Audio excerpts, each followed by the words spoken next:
ఒక తండ్రి తన చిన్న కొడుకుతో ఎంతో ప్రేమగా జీవించేవాడు. కాని ఒకరోజు ఆ బిడ్డ తల్లి తీవ్రమైన అనారోగ్యంతో చనిపోతూ మన కొడుకును జాగ్రత్తగా చూసుకో అని చెప్పి కన్నుమూసింది. ఆ రోజునుంచి తండ్రే అతనికి అమ్మానాన్న అయ్యాడు.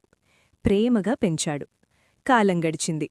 బాబు 3 ఏళ్ల వయసుకు చేరుకున్నాడు. ఇంట్లో ఒంటరితనం పెరగడంతో బిడ్డకు తల్లి అవసరం అనుకుని తండ్రి మరో పెళ్లి చేసుకున్నాడు. ఆమెకు ముందే 3 పిల్లలున్నారు. ఆమె తన పిల్లల్ని ప్రేమగా చూసుకుంది. కాని ఈ చిన్న బాలుడిని మాత్రం దూరంగా పెట్టేది. ఆ చిన్న మనసు రోజురోజుకి ఒంటరిగా మారిపోయింది. ఒక చలికాలం రాత్రి ఇంటికి బంధువులు విందుకు వచ్చారు. అందరూ భోజనం చేస్తుంటే ఆ బాలుడు కూడా ఆకలితో దగ్గర కూచున్నాడు. కొద్దిగా అన్నం కిందపడింది. కోపంతో సవతి తల్లి అతన్ని బయట బాల్కనీలో కూచోబెట్టి తలుపు మూసేసింది.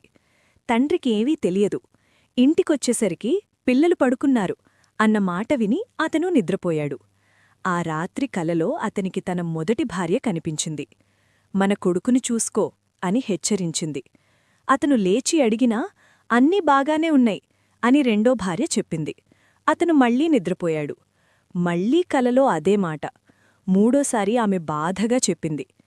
ఇక జాగ్రత్త అవసరం లేదు. నా కొడుకు నా దగ్గరికి వచ్చేశాడు.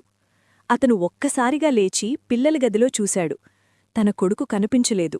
భయంతో బాల్కనీ తలుపు తెరిచాడు. చంద్రకాంతిలో మూలగా కూచునున్న తన చిన్నారి కనిపించాడు. దగ్గరకు వెళ్లి కదిలించాడు. కాని స్పందన లేదు.